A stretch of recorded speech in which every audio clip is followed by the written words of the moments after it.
Welcome everybody to this month's Trio Talk. Kelvin is right on top of it, ready to present to you. Andre is also here, and we will be seeing Ben come in shortly. They are going to run you through some information about all the cool visual effects that you can do.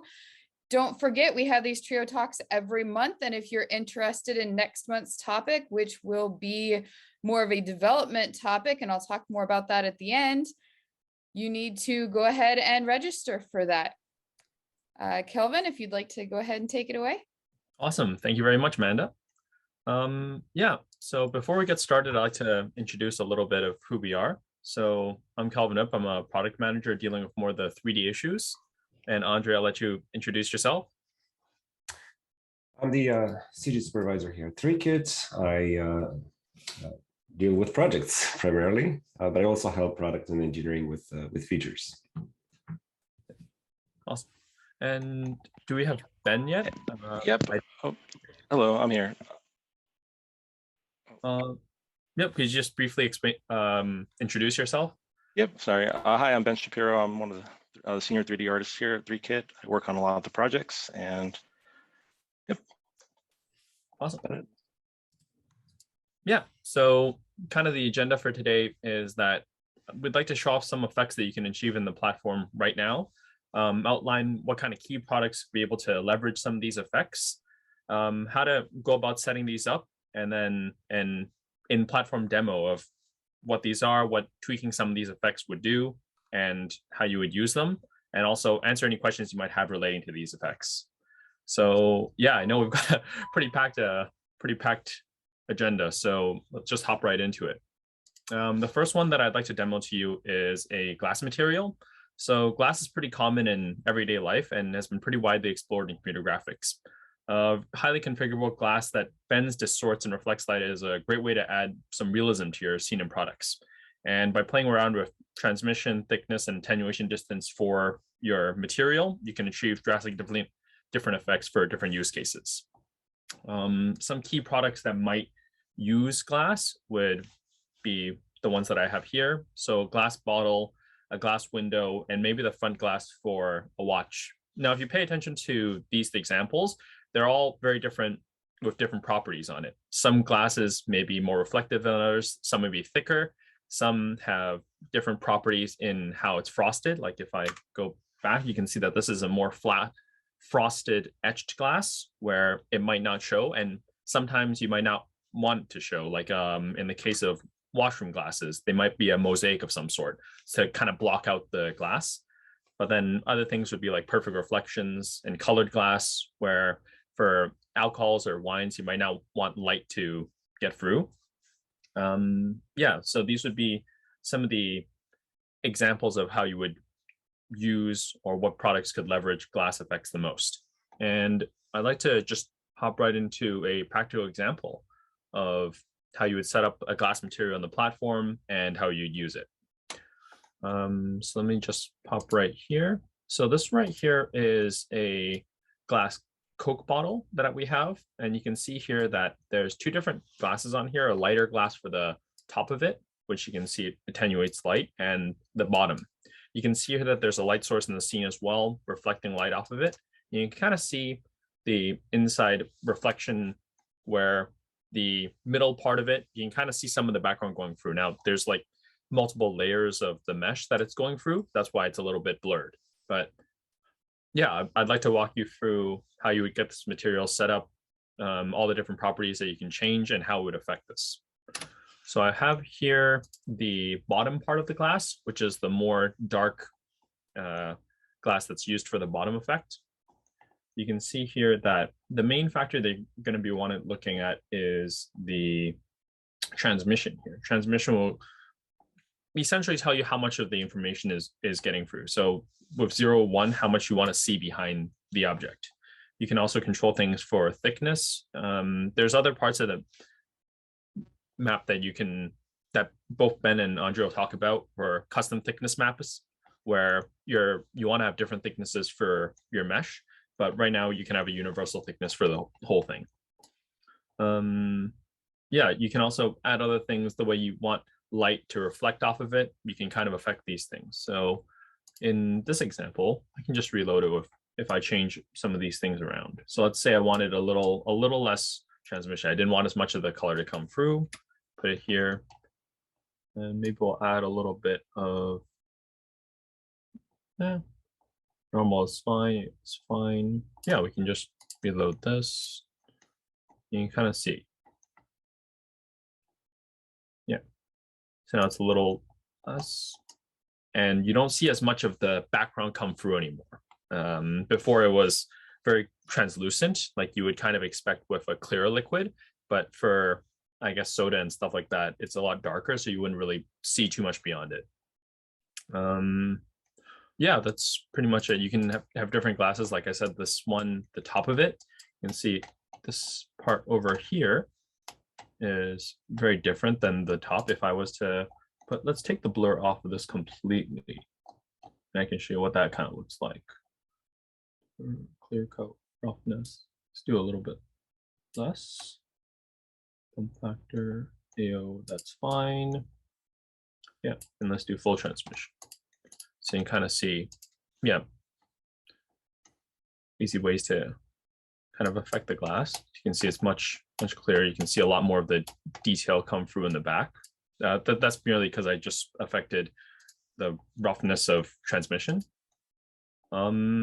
Yeah, hope you can leverage this effect to make some great things, great products. Any questions on the glass effect?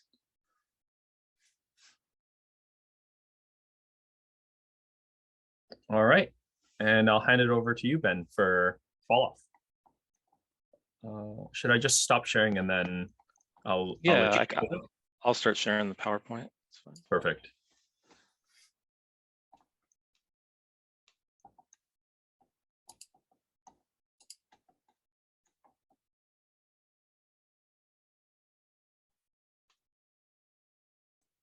While you're bringing that up, we do have a comment from Ben Houston to call out that our glass is only single layered in Threekit at this time.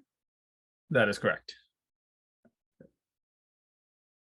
Perfect. So yeah, let's cover Falloff now. So the Falloff is an operator that we add to our already physically based shaders.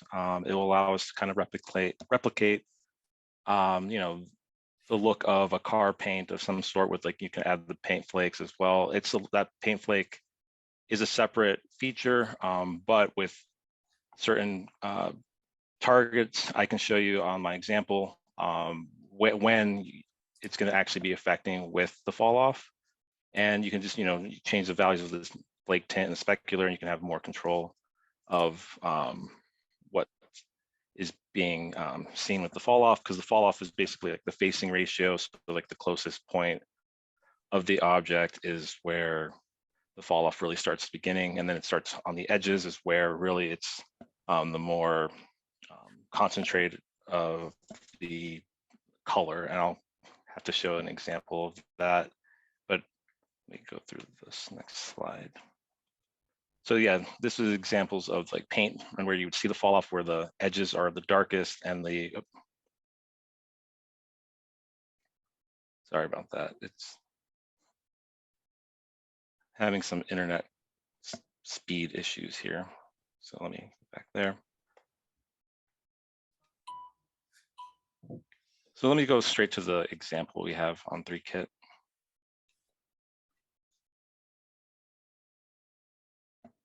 So the Falloff target is the style of which you'd want the Falloff to be. Right now, this is just affecting the base map where I have a Falloff color in this red, which is on the outside edges. And the main base color is this orangey yellow. I can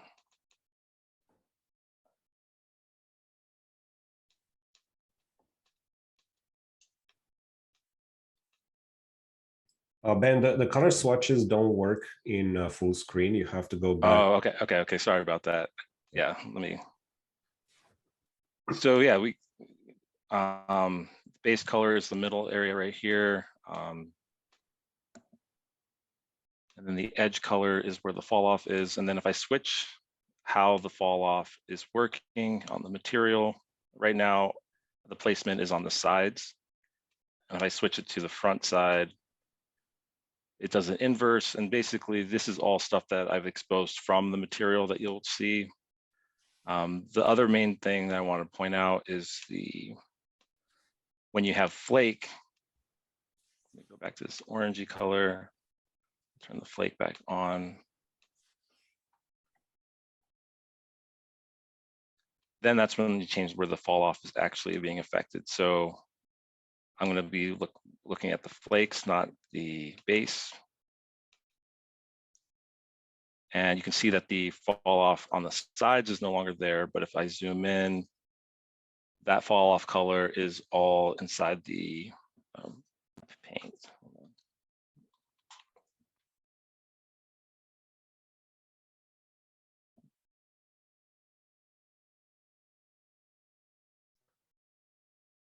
So that's all affecting in here. And if I can turn down the strength, you can see that it starts to disappear from the color. I go down to 0.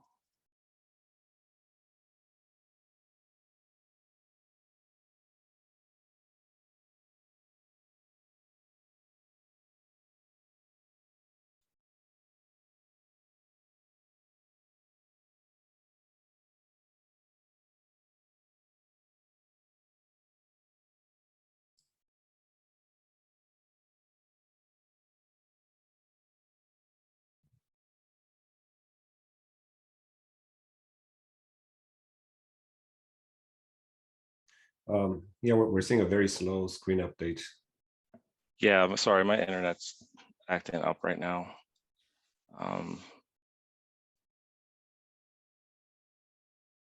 Isn't a true demo without some technical difficulties? Right. Kelvin, do you want to share your screen instead and do this part? Yep, I can do that. I can go ahead and do that.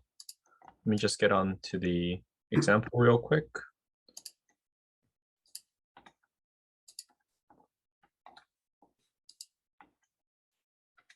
Here.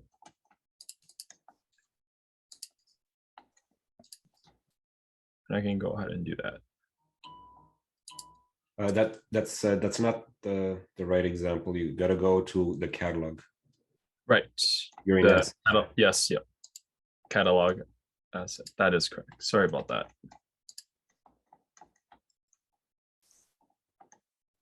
Right. So if we were to do fall off on target for the flakes, and we're going to go to 0. You can maximize the screen at this point because it'll show up better. There we right. go. Base. And then I have the toggle for the flakes on and off, Kelvin. So right now it's not on. Right. Yeah. So that's. Yep. So you can kind of see. Whoa. Sorry, I just had my mouse is stuck in the middle mouse button. Okay, cool. Yeah, so you can kind of see.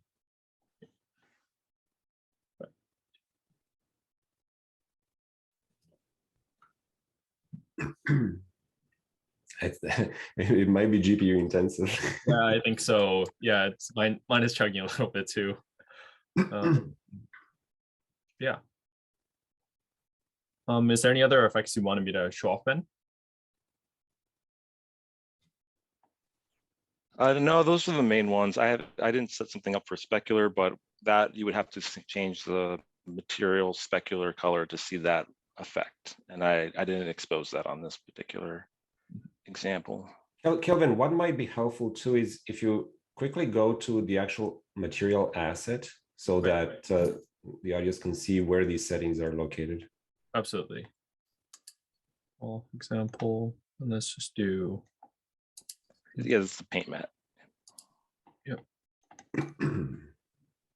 So you can see here that there's a map for fall off, and then these are the properties that were kind of exposed in the inside the catalog item.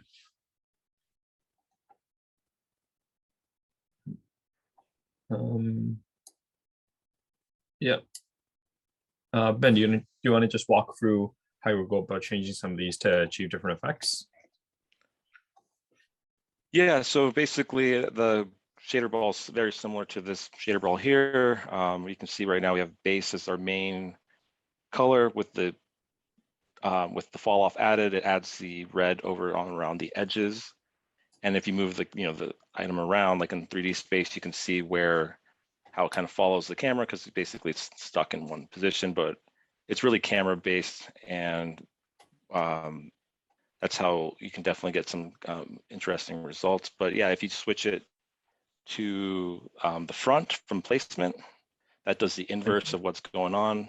So it makes it, the red is the now the primary color, and it does, if you are to change the strength of it, it reacts a little bit differently than it's actually being a full-on inverse. You can have it like have a really strong saturation in just the facing ratio. It's like the closest point to the camera, which is the that point right there. You can see that's kind of like a faded red circle.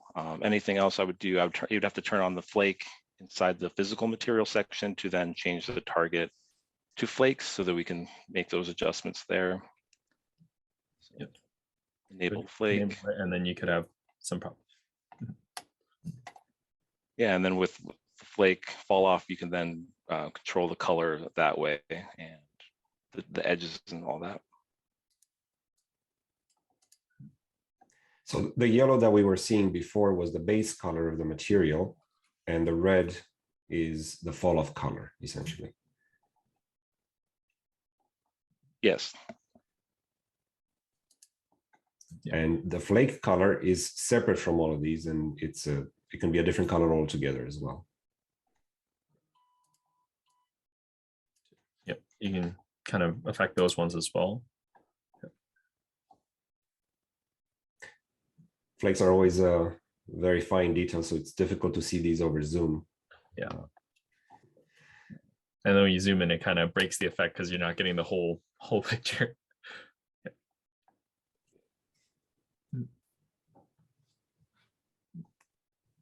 Yeah.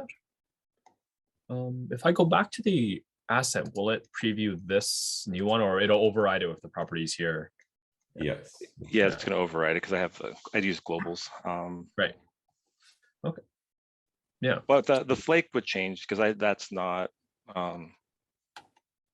tied to anything other than turning it on and off. So. Right. Right. Cool. Yeah, it doesn't. I don't think it'll show up too well on Zoom, unfortunately. Yep.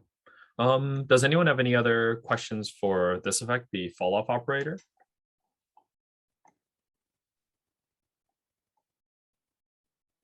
Okay. And I think we can move on to, I believe it was Bloom. Bloom with Andre.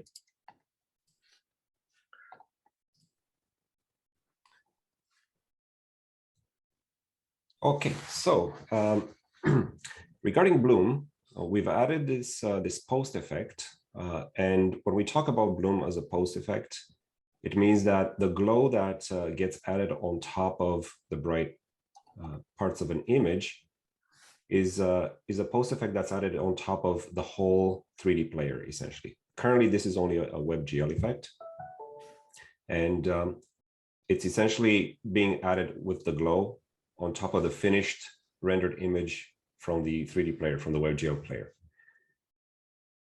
And that means it's always going to inherit the glows that you're going to see in the image is always going to be based on the colors that you have in the underlying 3D player image. So wherever you have parts that are reddish, you're going to have a reddish glow.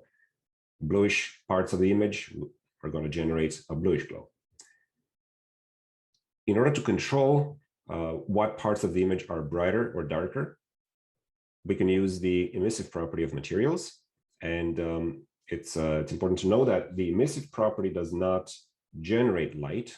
It just brightens up the value of the material beyond a standard one. So essentially, it adds extra brightness in the dynamic range of the image. You may see it end up to white if you add very strong emissive, but in the dynamic range, the color is still there, and it can still work with the bloom to some extent. There are some limitations to that I'll address afterwards. Some examples of where bloom would be useful would be on, of course, details on images that have light generating details, but also on light sources. In this case, that could be a window in an interior, and you see light blooming around that window. There's a good point that somebody brought up, I think, that the light bloom is essentially a lens effect that can be indicative of poor lenses. It's kind of a lens flare effect to some degree too.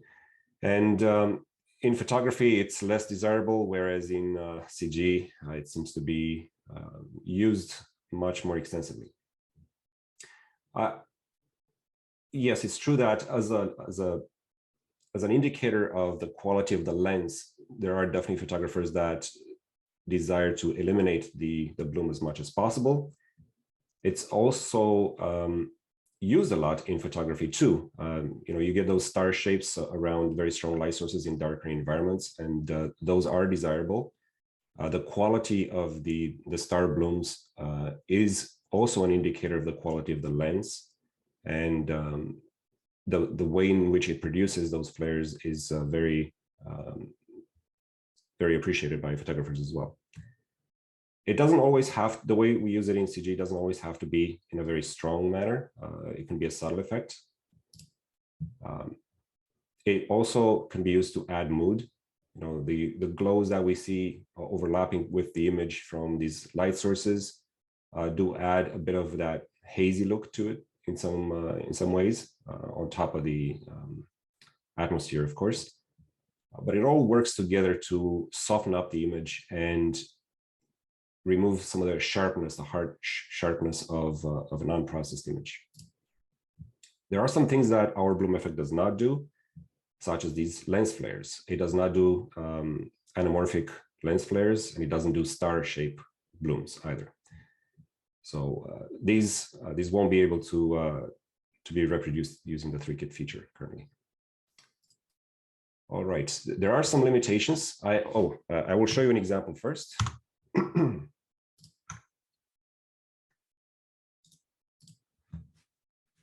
right, so I tried to reproduce one of those neon signs, and there's an example of how it can be used. I've also tried to generate the effect of light down here from it, but the way this was generated was by using just some area light sources. These are the real-time area light sources in the scene that are pointing down at the ground and illuminating the ground, and the color of those light sources is inherited from the bloom color that I have here, or rather the material color that I have driven through here. So I'm going to show you what modifying these colors can do. As you can see, the brightness of the color does affect also the strength of the emissive, because right now I'm passing this color to the emissive primarily of the material. And I also have this working in conjunction with this emissive strength factor, which is again also on the material. So if I wanted to use a darker version of blue like that, but I want to get the bloom back in, I would need to increase the emissive. So as I increase the emissive, as you can see, that brings the bloom back in. I will talk about some limitations with this too. Let's go look at this one. Again, to bring the bloom back, I would have to increase the emissive. Maybe I'll type in a much larger value. Let's go to 10. There we go. All right. So how do we control the bloom in the scene? What you can see here is that this blue color here has an emissive strength of 4, whereas this magenta-ish color has an emissive strength of 10. So this should be a lot brighter than the other one. And this is one way in which we can isolate the bloom to show up on certain light sources or bright parts of an image versus other parts. and that is through the bloom threshold. All of these settings, the threshold, the intensity, and the radius are found on an operator that's located in the scene. So if I take you very quickly to the scene, I'll show you where those are. So on the scene properties, I've added the operator through the post effects section here, and it shows up as an operator in here. And it's those attributes I have on the front end are linked to these three properties down here. So going back in here, looking at the bloom threshold, what it does is it looks as a percentage between 0% and 100%, where 0% represents essentially the whole range of values in the image, in the overall player image, and 100% refers to just the very bright areas of the histogram of the image. So if I have the threshold set to 0.5, it's essentially, I'm guessing it's going to look only at values above the midtones, above the grays, 50% grays and up, that are going to be affected by bloom. So if I increase this threshold up higher, I have 0.8. I don't have any values in that higher range. So if I wanted this one to show up now with some bloom, I can increase the intensity for this one, and that'll bring it, I'm going to go much higher here, maybe 20. And that'll bring it into that 20% of the histogram, the top 20% of the histogram range, where the bloom activates. Maybe we'll go a little bit lower.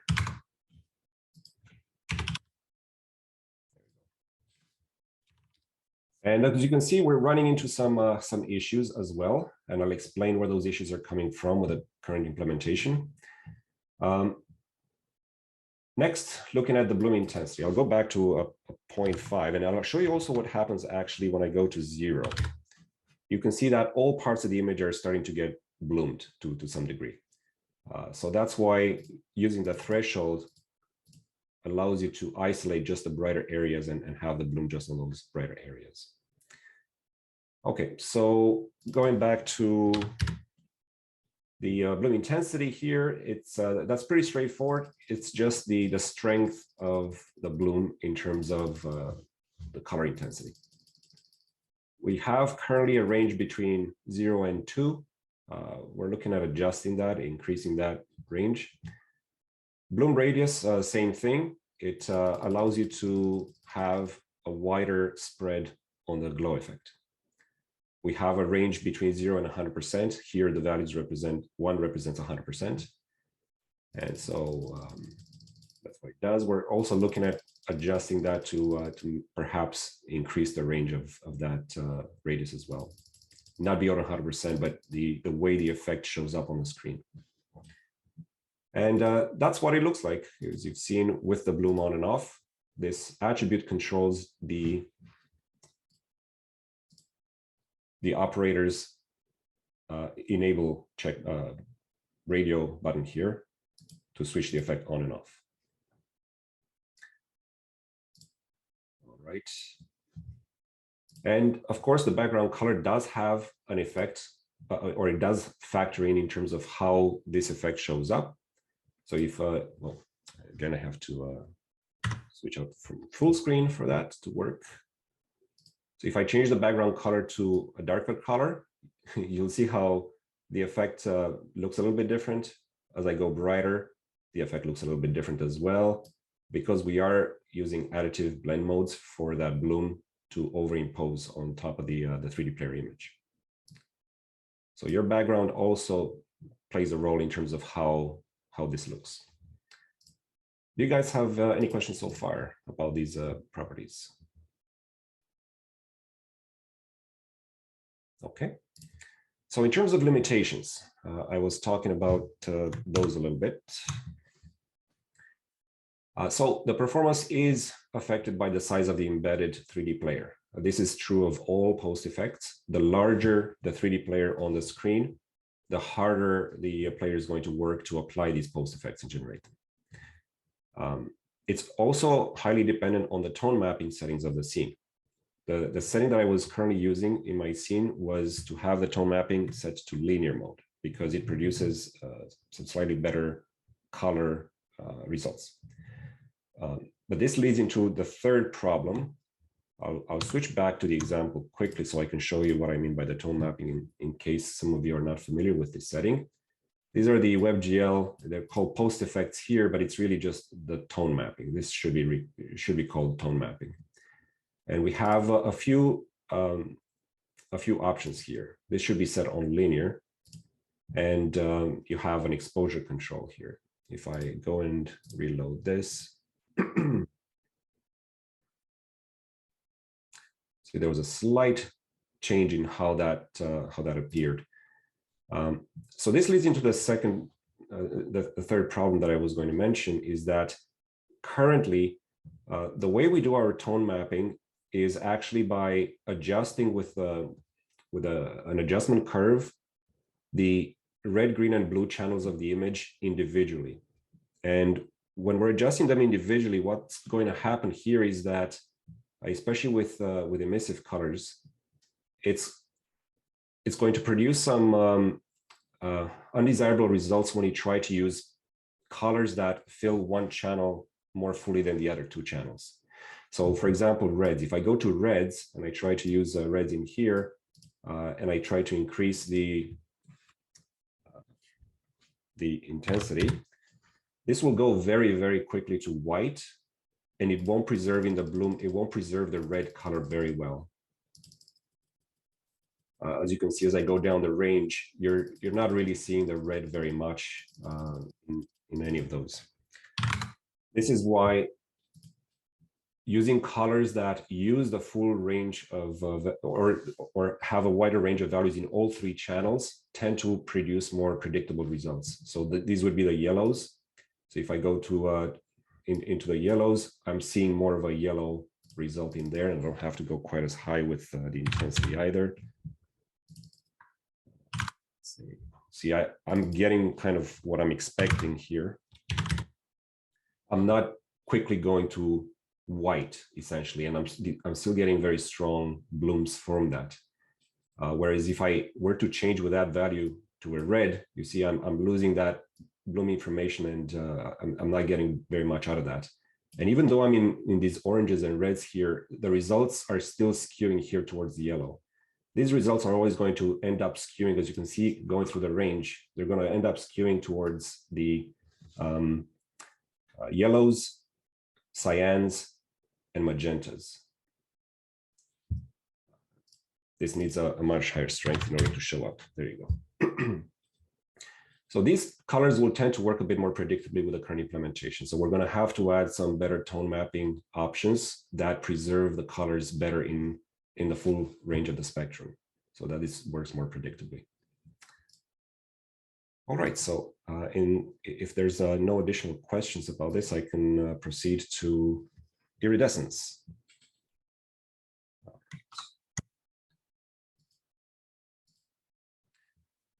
So have a question in the chat. Is it possible to add materials to an exclusion list for the bloom pass? For example, if we have a product with a white coat, but we also want to use a bloom pass for the lighting. No, I'm afraid there is no option to do that, because once again, the bloom as a post effect applies to the whole image, the whole 3D player. And we have no way to isolate currently parts of that 3D player for the bloom specifically.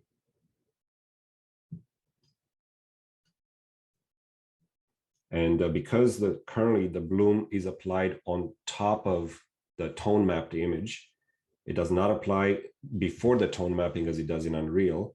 So it doesn't apply to the full dynamic range of the image prior to tone mapping. It's also more difficult to isolate those very bright areas from, let's say, for dynamic range values of, let's say, 10 versus dynamic range values of 1. So at 1 and 10, it may look the same in the tone map image where they both look white, but obviously one of them is much whiter than the other one.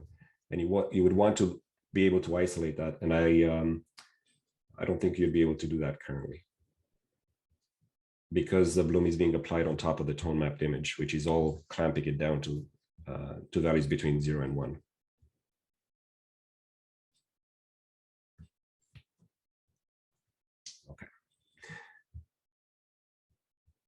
Iridescence.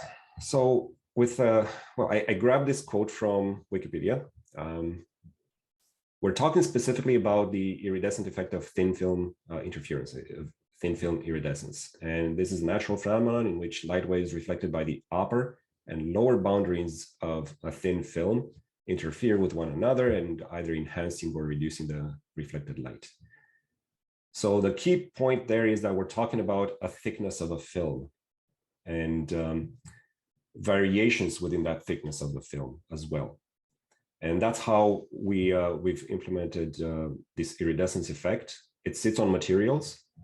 I will show you an example. And the main properties are choosing the thin film color lookup table. It's what determines the which colors show up in here in your full range of available colors. And out of that full range of available colors, we can isolate just parts of it in different areas by using the min and max thickness of the film. I'll explain with an image in more detail how that works exactly. And we can also specify a thickness map that varies the thickness to produce some of these varying different colors in it.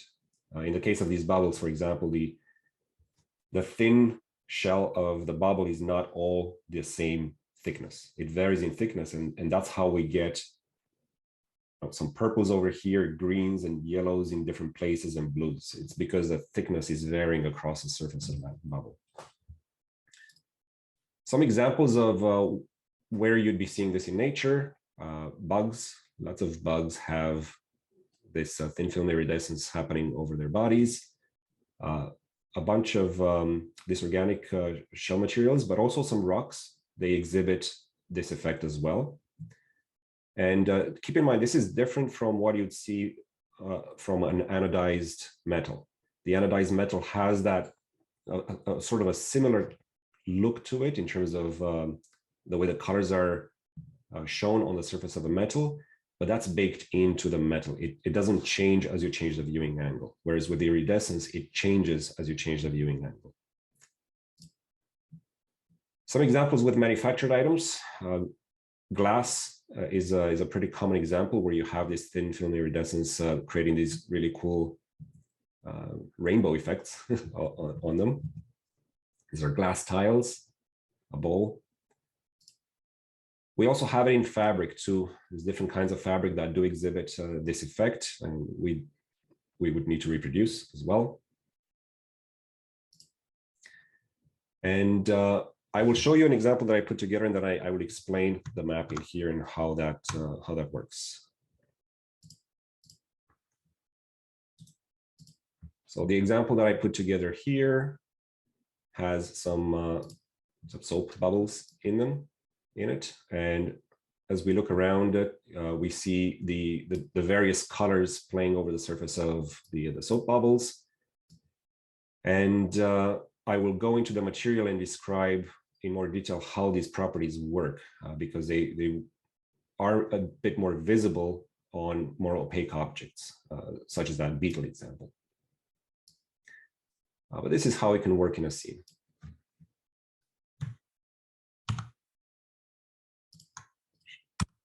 It from here.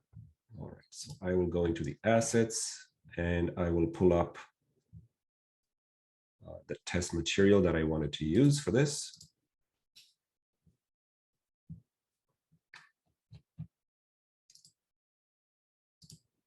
Okay. So you can see the effect maybe a little bit stronger here. And what I will do is I will reduce the transparency of this so that we go back to a more opaque view, so we can isolate the effect a little bit better. Right, and I will also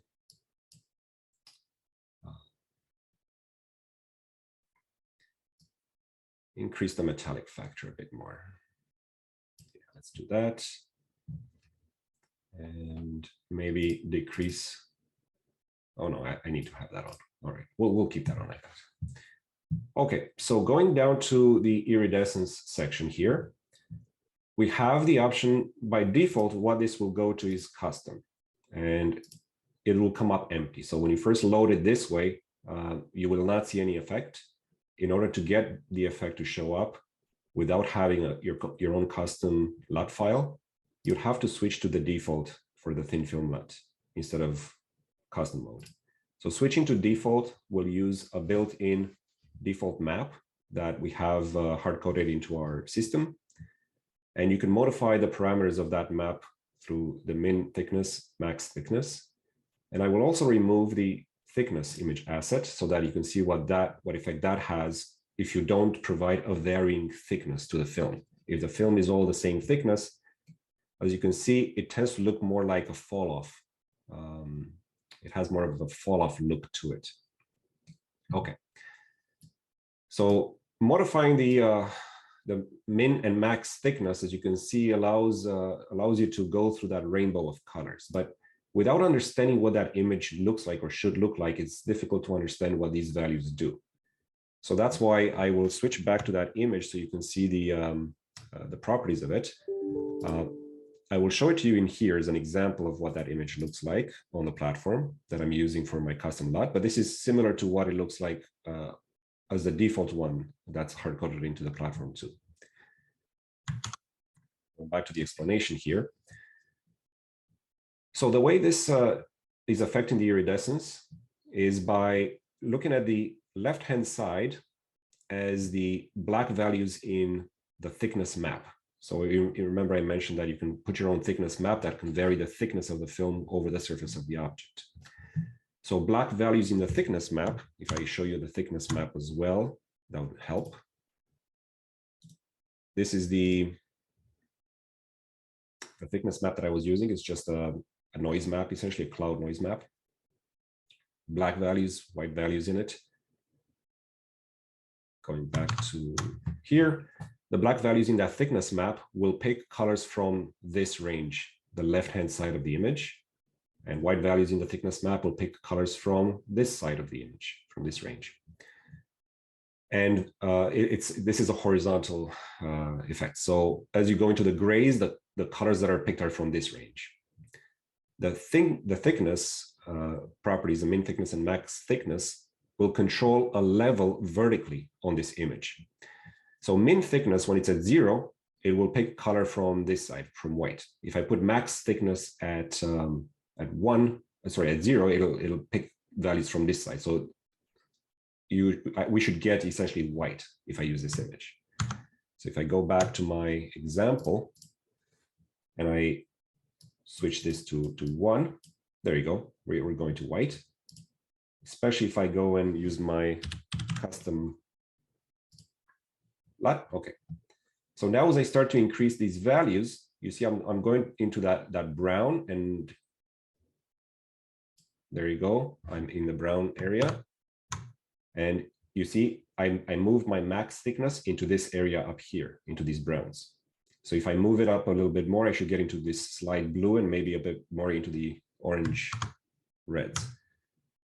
So if I go up a little bit higher then, there we go, into the blue.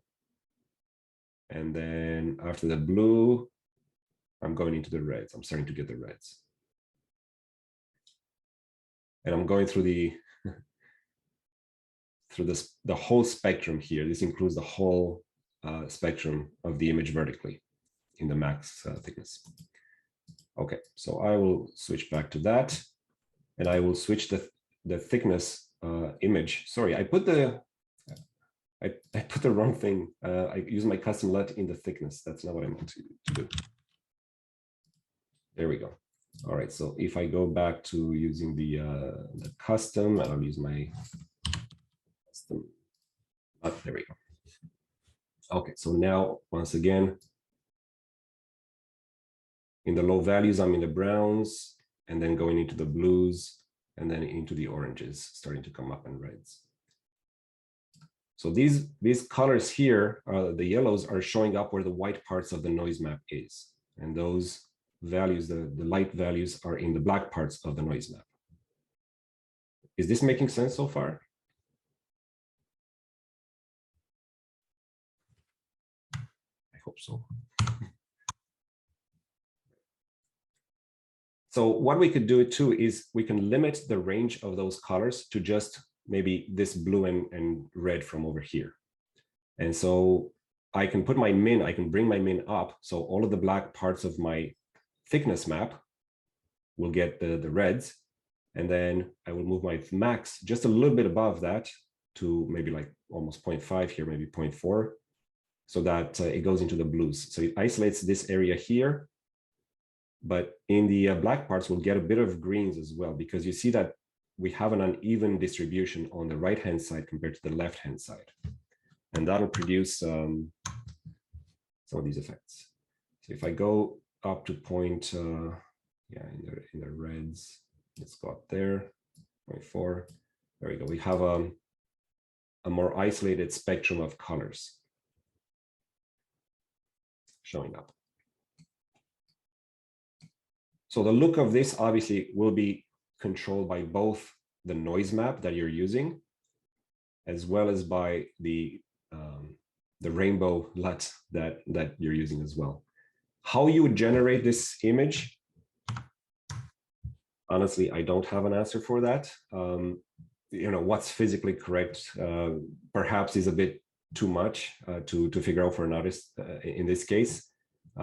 You can use the default and rely on that, but you can also create your own map, of course, if you want, and try to skew it in a way that looks pleasing in the end result, because ultimately that's kind of what matters. If it fits with the way the product is supposed to look, that's really what matters. You don't have to be necessarily physically correct in what you're doing in here with this map. All right. Do you guys have any questions about this?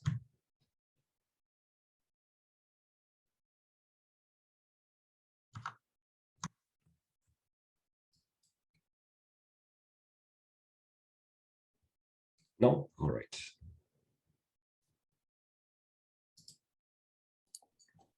Yep. And yeah, those are the effects that we wanted to show everyone. Does anyone have any other questions in general? There is a question. Are pearls considered iridescent? That's a good question. The effect that you would see on pearls, I believe, yes, would be a thin film iridescence, because I believe it does change with the angle. And it is probably based just like minerals that have that effect on a thin film iridescence. But not all pearls have that effect. I think just some of them, maybe. I'm not entirely sure. I know there's different kinds of pearls. Yeah, I would imagine pearls and opal would be kind of the naturally occurring materials that kind of exhibit that.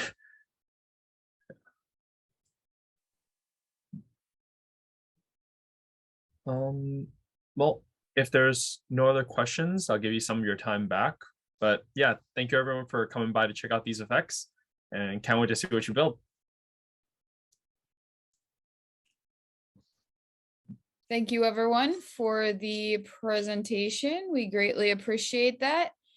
Coming up next month, we will be having our trio talk on conquering APIs. So certainly be sure to sign up for that. That will be with David Phillips, Palash Kumar, and Sandra McCullen.